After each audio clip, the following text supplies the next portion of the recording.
All right, welcome back to the Business Edge podcast.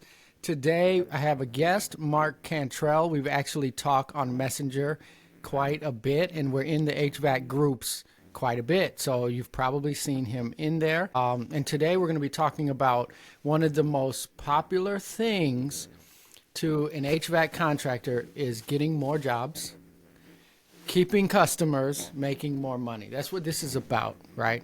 I've actually been talking about that a lot lately. You've probably seen that with the webinar that we have coming up and everything. And the reason why I like to talk about getting more leads in, getting customers in, is because if you can make sales, if you can keep customers, that's oxygen to a business, right? All the other stuff you have to do in a business, but if you can get new customers in, if you can keep your customers returning, whatever you got to do, and then if you can close those, your business is going to have that money that it needs. And then you can move on to other advanced things. You can give back to the community more. You can have more time for your family. But all of it kind of starts with making sales and getting customers. Right? 100%. So tell me about yourself. You come from the HVAC industry. Yes, sir. Yes, sir. I'll go back just a little bit further than that even. So I did a little bit of time in the U.S. Navy, and then I started out on as undesignated, worked over to electrician's mate. When I got out of the Navy, I only did my short term there. I honestly wish I would have stayed because I would have already retired, but that's another story. But when I got out, I really didn't know where I was going with my life, and I happened to have a friend whose father owned an HVAC business that was relatively close to me. So I went ahead and started working. Didn't even know what a condenser was at the time. This was like 2008, 2009 timeframe. Had no idea anything about HVAC. Jumped right in, became an install apprentice. Immediately, I started out on a commercial job and was way over my head. I was just basically putting together ductwork and whatnot. And then eventually I ended up moving up to the lead installer there. My body had been taking a toll because I spent about 7 years on the install side of things. And we had an opening within the company. One of our lead service tech was actually leaving. He was going to go work at Oklahoma State here in Oklahoma. And I saw the opportunity and I grabbed it. And so that's when I became a service tech, basically. I knew that I finally made it as a service tech when I went into the local supply house, and we had a flyer up that was, we were looking for a service tech, basically. After about a week of running service calls, I went back in to that supply house, and that service tech bulletin had been switched over to now we were looking for an install tech. So it was like, I guess I proved my worth. And so no looking back, I was running service calls every day and eventually became lead service tech and then moved over to service manager. But Wow. while I was a service tech, I actually started going to school myself. So I started going to Oklahoma State, and I had a family. We've got 5 kids, so I had to continue working. So I was working full time and I was going to school full time at the same time. And the reason I was going to school full time was because I had a bunch of like scholarships and whatnot because of my grades or whatever. I had actually qualified for several scholarships. And so I had to maintain 12 credit hours while I was in school. But I also, financially, I needed to pull in bare minimum about 35 hours a week to be able to keep the family afloat. And so I was doing the school and service tech at the same time for the entirety of basically my tenure there at Oklahoma State. Finally graduated, Wow. got my bachelor's degree, and at that point, shortly after I got my bachelor's degree is when I was promoted to service manager. I worked service manager for like 3 years, and then it was time to go on to greener pastures, basically. And so I actually did not plan on going the marketing route right out the gate. I had jumped into some e-commerce stuff for a while. I actually owned a pet store online. And the funny thing about that is when that finally took off, I was basically now I was just essentially a shipping center, and it wasn't fun at all. I did not enjoy it at all. I was just basically saying this package comes from here and it goes to there. That was essentially my entire job. And I looked over to my wife and said, hey, I know we're finally like doing good on the e-commerce side, but I'm not enjoying this at all. However, what I did enjoy was building up the e-commerce business, getting the business in, building the website, for running the Facebook ads, all that kind of stuff. And so that's when I pivoted, and I basically shut down that business and started up my marketing agency the same day. And so, because like I said, that was the part that I enjoyed. I lost track of time in that I'd be coming in here in the night, like start building a website, and then my wife would get up about 7 o'clock in the morning and I was still in here working. And that's when I realized that like I kind of had a passion for this. And I went and I started just working locally. I wanted to help local businesses. Mm-hmm. Problem is there was only like one HVAC company in the local area that I actually wanted to help, and they were my old business. And so I honestly, to be perfectly honest, I didn't even want to help them because like we had kind of had a falling out and stuff. And so I had switched over to just working on local services, like home service businesses. And I had a forest clearing service in the area, have a handyman, et cetera, et cetera. And really, HVAC was still calling me though. I had to go back to my roots. I spent 15 years in the HVAC industry. And so I pivoted again. I kept the business. We're still Upward Bound Media. But I pivoted and decided I really want to help HVAC businesses. Not only any HVAC businesses, I want to help the HVAC businesses that actually care about their customers. The ones that don't go in there and say, hey, you've got a bad capacitor, you need a brand new unit. Like that is everything that I stand against right now. I just do not believe in that way of thinking. I believe that you should present all of the options to your customers and always do what is in the best interest of your customers. And so in all reality, as soon as I made the switch to HVAC, we kind of took off a little bit because of my industry knowledge. So I've got a bunch of guys that still call on me to this day for my service manager aspects, basically. So I help tech support a lot of our guys. I don't call them out publicly, but I'll message them internally when they, send out something to their Facebook groups or whatever that's not quite how it should be. I just love the HVAC side of it. So now we've gone away from the local standpoint because, like I said, there's no HVAC businesses in my area that I would actually trust myself. Yeah. And so we went national. You said something. What do you got? I don't want you to move on from this. Okay. All right. So you said something I thought was interesting. So actually today, like I said, I run my HVAC company, and today we did some work for some customers that came through Facebook because we track everything, right? So you said sometimes your buddies, you'll notice they may post something on Facebook. It's not really the way it should. So you give them some advice. So let's talk about that. Okay. What kind of things do you see that you would say, hey, this is really not how you should put it. This is how you should put yourself forward if you're marketing on Facebook. And we're talking about organic. So some of that is the marketing standpoint, and some of it's literally just the HVAC standpoint. So for instance, one of my guys, not going to call him out, not any of that stuff, but he started posting pictures and he had a couple of ducts tapped off on the very end of the plenum. I mean, I'm talking about the end cap. And I was like, dude, you really need some bounce, dude.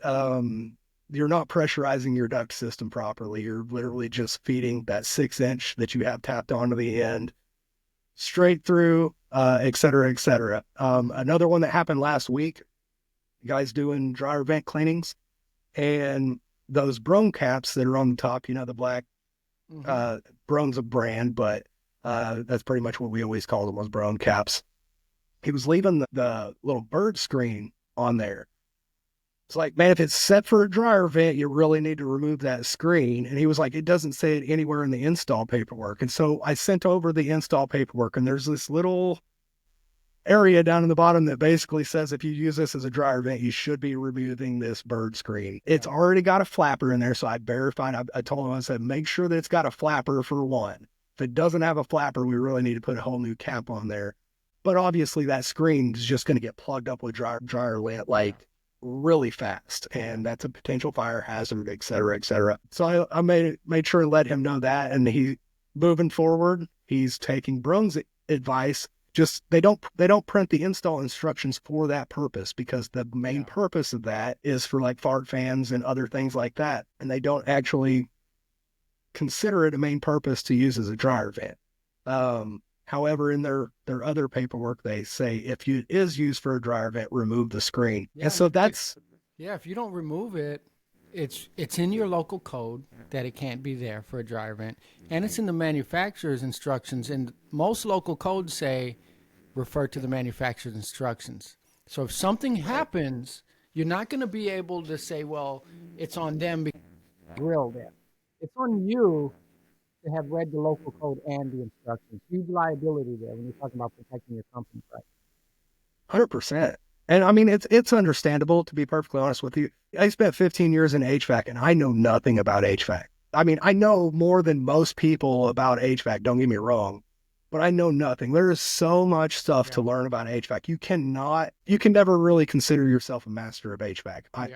As far as I'm concerned, we are all constantly learning. You know, you've got the new A2Ls and all that stuff coming out. Nobody knows everything about everything, and that is perfectly fine. But you do need to be susceptible to like learning new information. When somebody brings new facts to you, that's when you go ahead and evolve and make that part of your business now. Maya Angelou, I believe, had a saying, is like, I'm paraphrasing, this is not going to be perfect, but it's something like, do the best that you can do with the knowledge that you have until you know better, then do better, or something like that. And that's HVAC to a T. Yeah. You know, we used to all be fixed orifices, and then TXVs came out. Now you need to know TXVs as well. And, just the entire industry is constantly evolving, and you got to really keep up on it. So let's lean in on that. So you're mentioning everyone doesn't know everything about HVAC. That's a fact. Okay. Now, interestingly enough, when we talk about organic marketing, like Facebook organic marketing, social media organic marketing, if the HVAC techs don't know about HVAC, everything that needs to be known, because we know a lot, right? But homeowners definitely don't know.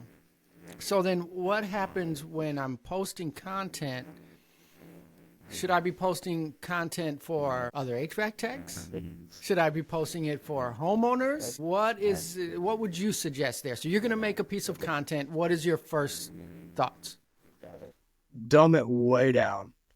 Everybody always talks HVAC, and I've actually got several videos out there that basically says, shut up, stop talking HVAC. Like, the homeowners know nothing about this. All they know is that thing's blowing out air and it's not quite the right temperature, or it's working or it's not working. Like, so you've got to really bring the conversation down. You can't talk technicals. You can't say, hey, if your air handler unit, like, they don't even know what an air handler unit is. They don't know what a condenser is. They do know what air conditioning is, and they know what heating is. Yeah. But you can't try to have the same conversations that you would have in the shop that you have with your customers. Yeah. So if you can find ways, it depends on what you're talking about, obviously, but if you can find ways to relate them to everyday things, even when you're just sending your techs out into the field, just having them relate possible like part failures or something to terms that are more known in the world. So like, most people know kind of how a car works. So you can kind of,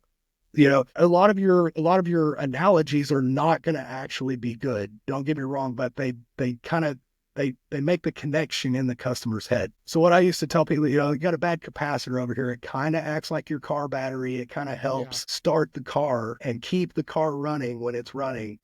But when you're over there like, well, your dual capacitor went bad because your microfarads are over here, blah, it's over their head. They don't care anymore. You haven't spoke any of their language. So you've got to find a way to communicate it in something that they would understand. Yeah. And that's exactly, sometimes we put too much emphasis, especially when we're talking about posting on social media, because we have a lot of fear-based, like, I won't post this because other HVAC techs are going to see all this. Okay, who cares about other HVAC techs and other companies? You're not posting for them. No, they're not going to hire you. Exactly. Trolls get on there, you delete the comments. Okay, right? But trying to find ways, and I never forget my dad. I have a niece who's actually almost 30 now. It's interesting, we get older. But Yeah. When she was really little, she was playing with one of the other nieces, which was really a baby, and she didn't understand the concept of how fragile the baby was. So my dad walks over and gets a twig and shows it to her and says, "You see this twig?" And he snaps it and he says, "You have to be just as careful with this baby." And she understood that. Yep. Now, is a baby as fragile as a twig? No, but it doesn't have to be exactly. What's important is, do they understand the concept now? And people who understand begin to trust, right? So it's the same thing with you. You run marketing, you run automation campaigns for people. If I don't understand what you're doing, I don't trust you. I'm giving you money. I don't know what you're doing all day, every day. You're watching Star Trek all day, drinking Pepsi, you know? But if I'm I a Star Wars can fan, of course not, but yeah. But it's if we can get our customers to understand what we're doing, then they begin to trust. So our job is not only to fix machines, but our job is to make our homeowners feel safe. Like us, trust us, and that's a communication issue. Okay, so we talked about that. So when I'm posting on social media, I want to post things in a way where homeowners can understand. And Mark, there's a couple, I'm giving my secrets away. Okay, a little bit too many of my secrets. There's a couple different types of social media I post, and let me know what you think about this. Okay. I post content about HVAC where I teach other HVAC technicians things, right? But I don't care if other HVAC technicians watch it or not. I want to show that I'm an expert, right? Because if people say, man, he teaches other, he must be even higher than them. Okay. Number two, I make posts about my community. You don't have to post about HVAC. Last week I prefer you don't post about HVAC. Nobody cares, by the way. They don't care that you just did an install yesterday. They don't care that you just did this. Right. Now, if it's a safety concern, if you're like, dude, carbon monoxide's a major threat. We had another customer over here, 99 parts per million. They were feeling nauseous and all this other stuff. Totally do that. But for the most part, like, nobody cares. They don't care. But you know what they do care about? We just had a winter storm. They might want to know tips on how to get ready for the winter storm. Yeah. Right? And that's HVAC related. But what if it's not HVAC related? What if there's something else? What if there's a big golf tournament coming to town? Hey, I just want to post, there's going to be 20,000 people in the town. Here's some tips. Fill up your gas tank so you don't have to, they care about that. They're watching, they're seeing your thing. It's another touch point, and it's showing that, hey, this company is a part of this community. Yep. Right? So those are a couple things I do. I'll take that one just a little step further real quick and kind of evolve that a little bit, because not only are you posting about your community and things that your community actually cares about, what you're doing is you're telling Facebook that, well, by way of now your community's actually commenting on your post and is actually engaged with your business, regardless of whether we're talking about HVAC. You just got your community to engage with your business. And what that does is that tells Facebook, hey, that next time that you post something, we'll go ahead and show it to all these people that showed interest in your latest post. And now they might learn something about HVAC. But the only reason they learned anything about HVAC is literally because you talked about this golf tournament that was going on over here that everybody actually had a concern with. And that's how you play the game. Is you've got to make sure that your community, and by community, I'm talking about your Facebook community in this aspect, you've got to make sure that that Facebook community is interacting with your page. If you're posting installs and service calls that you're doing every day, and you get one like on this one, and you get one like on that one, and you get a share on this one, and that share happens to be you that's sharing it from your personal profile, like, you're not actively getting anybody to actually work with your business, to actually show Facebook that you should be seeing more people. So as soon as people start coming in and talk, even if it's just a random thing, like if you post something like, what are you guys going to do when TikTok gets shut down? Has nothing to do with anything of your business, has nothing to do with anything, but what you're getting is you're getting engagement. And when you get that engagement, then the next time that you post something, it's going to show it to all those people that engaged, and it's going to show it to the friends of all of those people that engaged. Yeah. And that's really how you win on the Facebook and other social media platforms.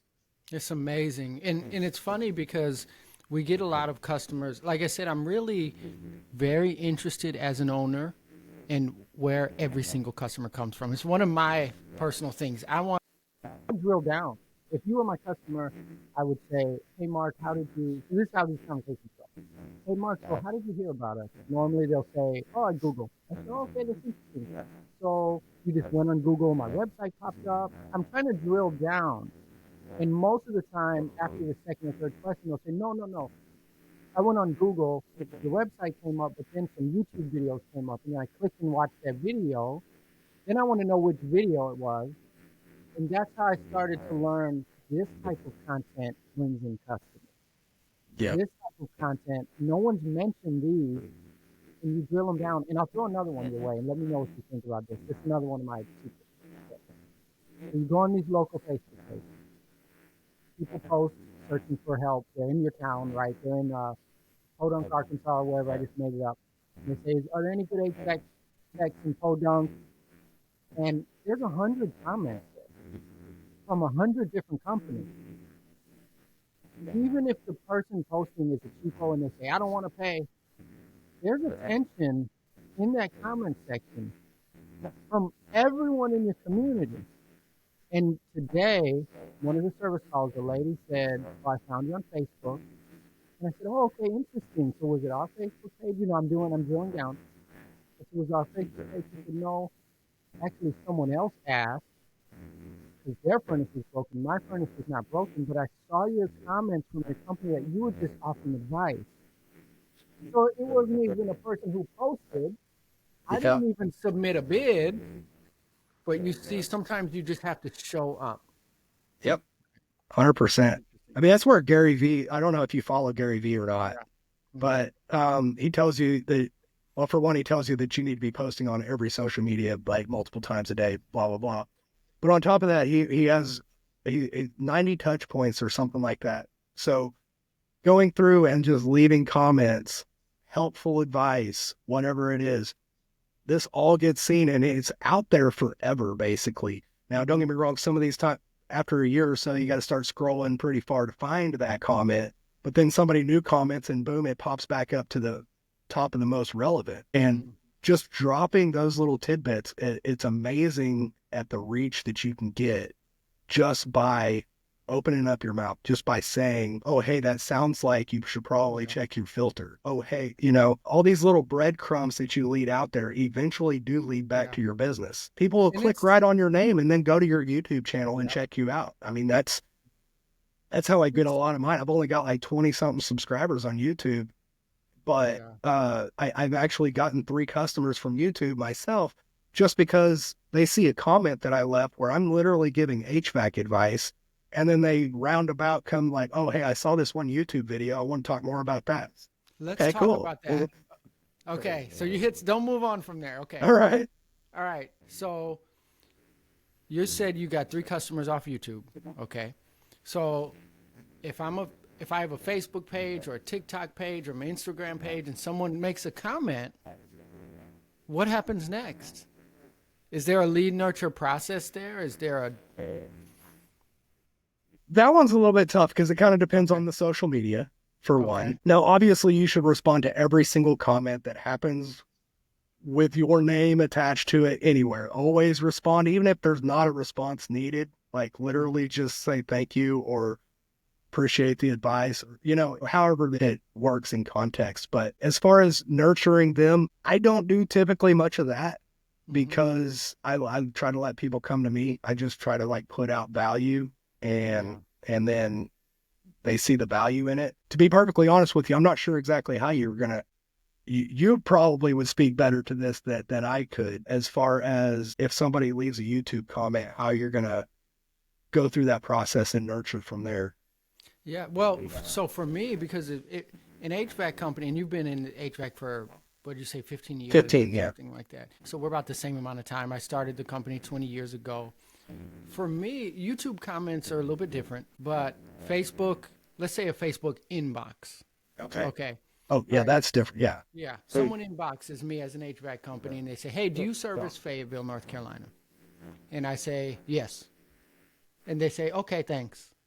Yeah. That you ruined that one, but Right. you Right. lost that guy. Yeah. Yeah. Yeah. So that kind of things where you're talking about lead follow-ups. I have a lot of automations for me because it's automations are a force multiplier, right? Where if we can get someone in, because all you need to do is get someone into a conversation. All right. When someone inboxes you, they've invited you into a conversation. They invited you in. You didn't ask for them. So when the conversation goes cold, quote unquote, which is where a lot of the small one-man, two-man HVAC companies, when the person stops communicating with them, they stop communicating with them. So for example, do you service Fayetteville? Yes, we do. I'd love to get you on the calendar. Okay, well, not right now. I'll get back with you later. And they say, okay, and then they end it, right? Yeah. You can take that further and continue that conversation. Try to get information. So what we normally do is, let's say we're in the winter storm, right? We were just in a horrible winter storm. It's freezing here. I actually did a podcast episode last week. In this room, it's 29 degrees, but I busted through it. So somebody calls and they say, hey, do you fix heat? And we say, we sure do. They say, can you come today? So we're completely slammed. We can't come. We can come in the morning. And they say, oh, I need someone today. And we say, okay, you hang up. What we try to do is we say, oh, I totally understand. You know, you don't have heat, call around, do your best. But how about if I take your information now, I'll get your first name, last name, email address, and we'll put you on the calendar for the morning. That way, if you find someone, we'll call you, we'll verify you don't need us. But if you don't find someone, you have an appointment for first thing in the morning. How about that? And you know what 95% of them say? They say, once we get them on the schedule, they say, you know what? Let's just leave it for the morning because they don't want to call around. Well, half of them did call around and they didn't get very good responses. And so That's then a they good say, well, point. yeah, we'll just go ahead and leave it on the schedule for the morning. That's a Yeah, great you gotta have the opportunity there. Like you've gotta leave yourself in that opportunity. Otherwise, Yeah. what are you doing out there?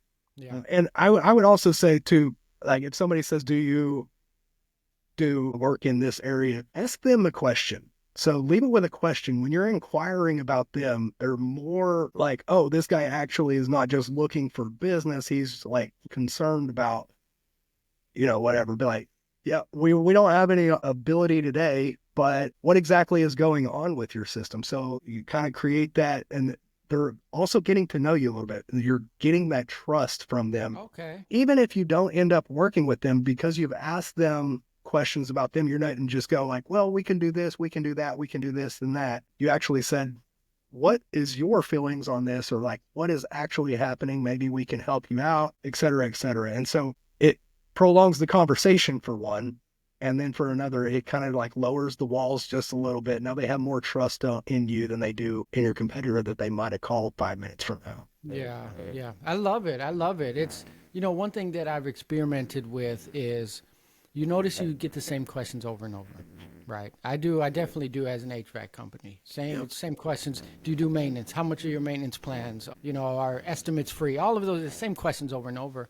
And we've created YouTube videos for that, right? My HVAC YouTube channel has 3,200 subscribers on it. It's an HVAC channel, right? Who cares about HVAC? But what we've done is whenever someone asks a question, like, hey, how much is your tune-up? Oh, it's X amount of dollars. Oh, okay. I'll call you back. I say, hey, I'll tell you what. I have a video that explains everything about tune-up, what you should look out for if you're calling around companies.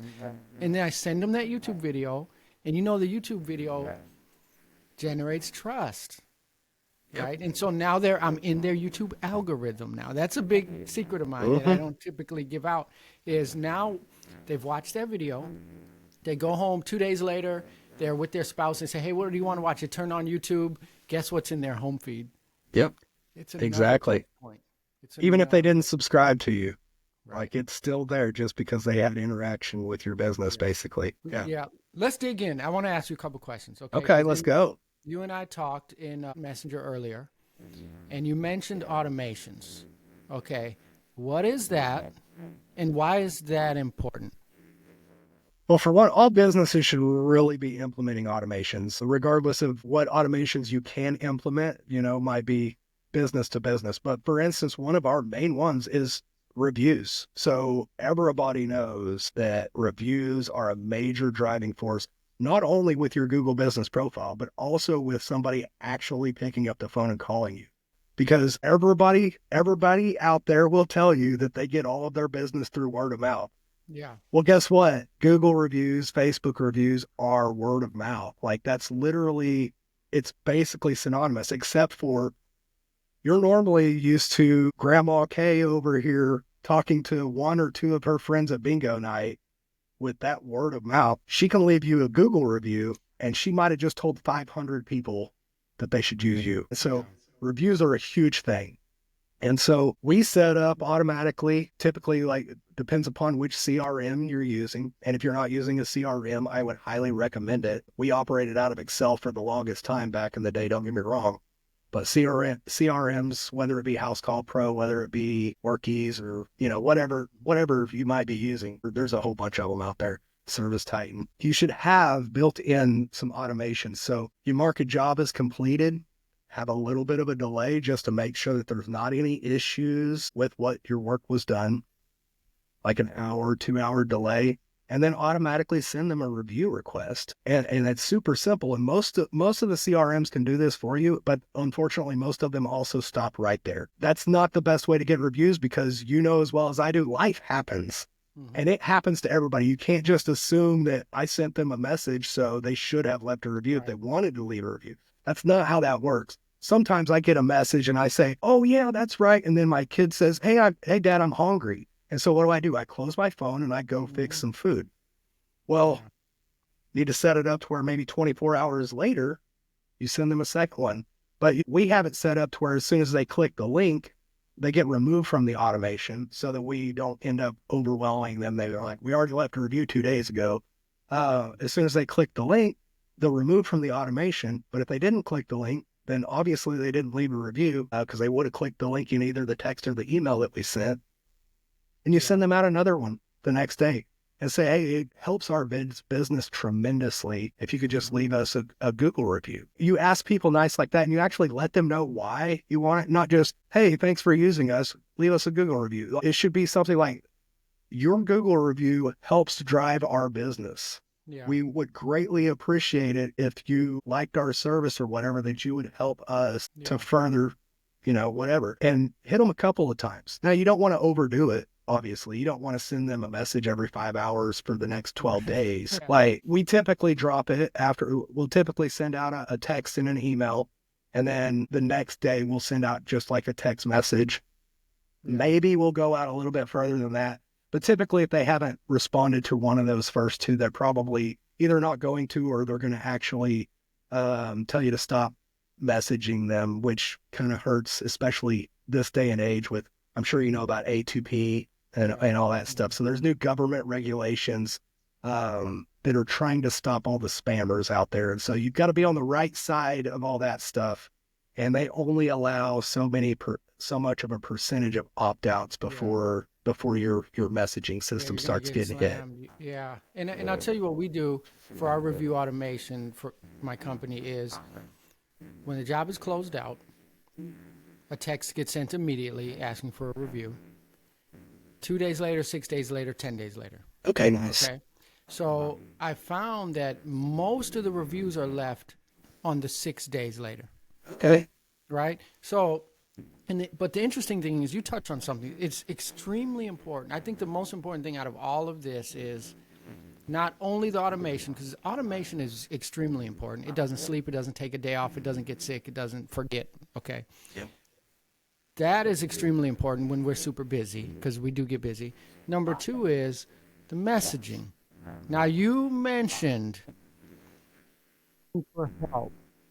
People like genuine people, and when you're vulnerable, people want to help people. And when you can say in our wording that immediately 2 days, 6 days, 10 days, it's a lot of messages. But when the wording is written correctly, like, hey, Mark, I know you're super busy. It will be extremely helpful. We're a small business. Now I'm not infringing on your day anymore. I'm asking you for help. I'm not telling you to do something. Those are two totally different things. Yep. None of us like to be told what to do, but we don't mind helping someone. And that's why we have been able to avoid a lot of the unsubscribes. When I start getting stopped, the first thing I do is I look at how it's written. Why did someone want that to stop? And usually we can just kind of tweak the message. Usually we find out, hey, it's too direct, it's too frequent, and usually there's a way to kind of go around that. So, okay, so Google review request. What other things do you think a company should automate? I mean, there's a ton that you can automate. We're just now started getting into this AI stuff. I don't think it's quite fully where it needs to be able to implement it into your business. But after hour service calls, you could have AI answering that, because I've been a tech and I hated the on-call phone my entire existence. Mm-hmm. I hate it ruining my weekends. I hate it ruining my evenings. But a lot of that can be negated through like AI and stuff these days.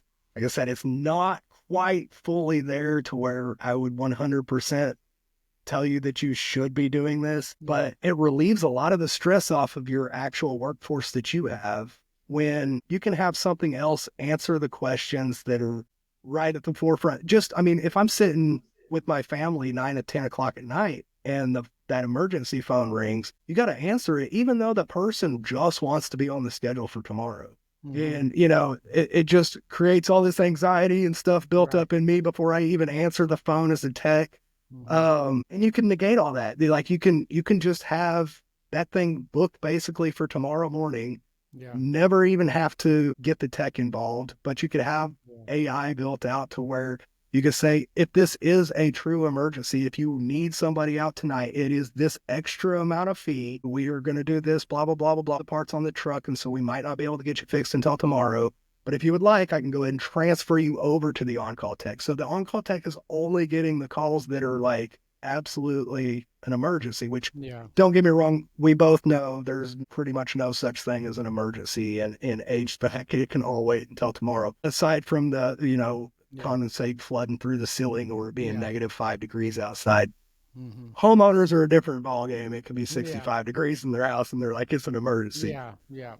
But beyond even that, just automating your lead nurture. So this is why you should automate it, because nobody's doing it to begin with. So if you automate it, then you don't have to worry about going through the work of doing it. But you have this entire customer list. You have all of your customers that you have ever worked on before, and you can send them out monthly emails.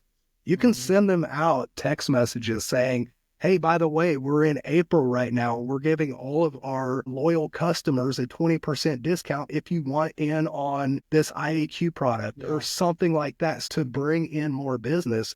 You're not going to have your secretary or receptionist or whatever, or even yourself. You're not going to send out a ton of text messages. Like it doesn't make sense to, but you need to be doing it. So automations. I think the value, Mark, is, and I've been doing business coaching for a while, and I'm usually in that conversation when it's new to someone, and I say, hey, you should set up the automation to text your customers every 6 months. But then it's a certain amount a month to have a software do that or an agency do that, right? But my thing is, okay, you have 1,500 people in your customer list, right? That's the average. When I talk to companies that are not automating, they usually have a quote-unquote smaller list, right? So they have 1,000 to 1,500 people. You're going to text 1,500 people. So when you start doing the math, say it takes 30 seconds to text each person. You don't have time for that. Now, if it's $500 a month, $1,000 a month, I don't care what it is. If you can book one service call a month in HVAC and you can get 3 hours back, not only that, but you and I both know, because we've been in HVAC and everyone listening out, they all know, between May and August, you are not texting or doing anything. Right? Right. So what happens is everything is the lowest priority because you're out putting out fires and doing this and ordering parts and you don't do anything. And what happens is you've done nothing for 6 months marketing wise because you are too busy So now you're in the fall and you're jumping on a Facebook page saying, I don't have any business. What can I do? Should have had it automated. It's worth it. Yep. Right? 100%. So, yeah, I love it. Never sleeps, never checks out. It's just going to be texting people forever. And you can write it to say whatever you want it to say. Because let's be honest, Mark, we all know, and this is kind of a trope in our industry. I don't know if you've heard it, but no one knows the name of the roofing company that put on their roof. Right? No one does. I had a new roof put on a couple of years ago. I don't know who did it. Well, but it's interesting is you don't know what you had for breakfast a week ago. I just asked my wife the other day because I was looking for my debit card. I said, hey, what pants was I wearing on Friday? Right now it's Monday. I don't know. So do you think that 6 months from now when their heat breaks, they remembered you? Yeah, no, not at all. They might look out there and see your sticker on the side of the unit. So I do recommend putting that sticker on the side of the unit. Yep. But no, you need to stay top of mind to your customers at all times. They need to, honestly, they might not even have a system breakdown, but they might be the hero in somebody else's life because they say, customer, this company over here has done me right and they've been with me the entire step of the way kind of thing. And so it's not even necessarily about your existing customer. It could be that word of mouth referral that you guys are all talking about. That's amazing. You know, it's funny because I notice a lot of calls from customers that we haven't heard from in a year to a year and a half. Most of them will call us through, because I use tracking numbers on everything. Postcard has tracking numbers, everything, because I don't have a rich uncle or a rich this. If I'm paying for marketing, I need to know if it's working. Okay. Data is the best thing that you can do for marketing. So, yeah. So, sorry to interrupt. Go ahead. No, it's fine. So what I notice is those customers we haven't heard from in a while, they'll typically call us from the tracking number, from the text message automations, or the phone number that we put in our email newsletter, which tells me something happened or they had a question. They don't remember the name. Maybe they do, maybe they don't. But they're going in their email because like, oh, he emails us. Or they're going in the text and saying, oh, there was a text about this. And they're finding it that way because I don't want your clients, my coaching clients, my company. I don't want someone saying, I want to hire that company, so let me go to Google and see if I can remember his name, because all the other companies are going to be on there. Yep. I want them looking in the email newsletter. I want them remembering the name, which is number one, or those automations, right? So it's interesting. So, yep. All right, so we're almost there, Mark. We're coming to a close here. So you help HVAC companies with what? Tell me about that. So I help HVAC companies with whatever they need help with, to be perfectly honest with you. I love it. So I just want the HVAC companies that actually care about their customers to win. We all know that there's a ton of hacks out there who either don't know the job or don't care to know the job, or to do the job properly. One of the two. They're going to kill somebody out there. You actually care. That's who we want.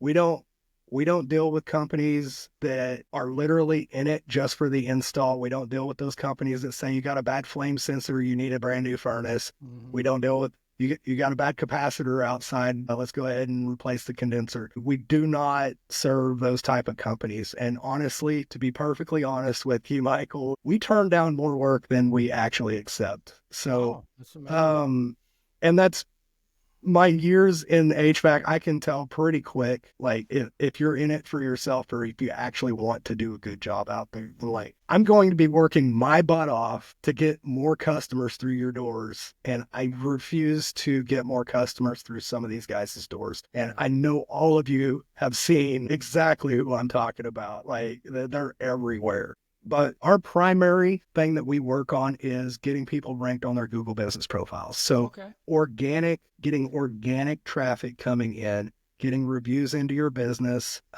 We set up automations and all that kind of stuff too. And we're kind of like an entry level pricing. We've got this thing priced for all these businesses that can't afford a lot of these more expensive marketing agencies. And how we do that is just FYI, a lot of the marketing agencies, they're doing a good job. They're just not doing a good job for HVAC companies. So most of them are actually geared up for e-commerce kind of stuff. So they work diligently to get you national recognition, which doesn't mean a thing for an HVAC business. The only thing that our clients care about is getting phone calls coming in, 100%. local customer phone calls. So we don't write blogs that are designed to get national impressions. We're not looking for getting you recognition for a technician that's 1,500 miles away that might be looking for information on how to actually diagnose a system properly. We design our entire business around getting local customers for local HVAC businesses. Now, when I say local HVAC business, and I'm talking about nationally, but we deal with a very, very small scale. So as far as for that HVAC business, and that's, like I said, we don't write blogs, so we don't charge $2,000 a month for the services. We work diligently to get you local backlinks. We work hard to get, we set up the automations to get the reviews coming in. We optimize your Google business profiles. We do some on-page SEO stuff, which is more the keyword targeting, location targeting kind of stuff. But all of our stuff is geared towards just getting more phone calls in. And every single marketing company will talk about the impressions, all these KPIs that have zero to do with getting you more customers in your business. And that's just not how we operate. We kind of are on our own path over here as far as the marketing is concerned, but I know HVAC inside and out. I know what you're looking for. And most of the time, it's not what the marketing companies are offering. I'm not saying that they're all bad, because there's a ton of really, really good marketing agencies out there. But we do have ours priced for kind of entry level kind of stuff. Okay, that's good to know. Yeah. How can people find you?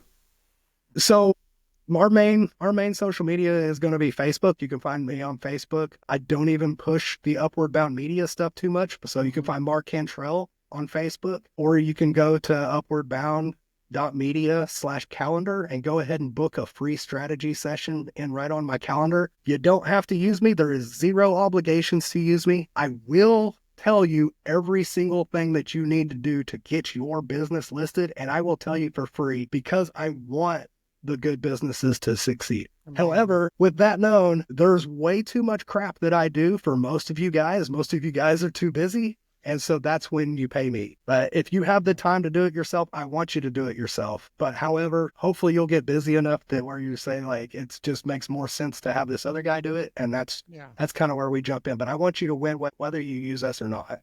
Yeah, and I want HVAC company owners to be able to spend time with their wives, with their children, with their husbands if they're a woman-owned company, and not just having to do everything all the time.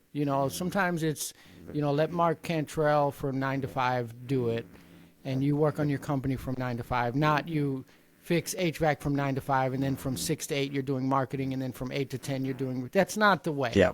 Right. Sometimes you just have to let it go, and let someone do it once you get to that point. If you can't afford it and you're not at that point, sometimes that's the beginning, right? But most of the time it's not that. So, this has been awesome. You guys know where to find Mark. He's in all the groups. He's always commenting. He's always helping out, and that's how I met him. So whenever you're in a group or just go on Facebook, type Mark Cantrell. I'll put a link to where you can find him right there. And thanks for watching.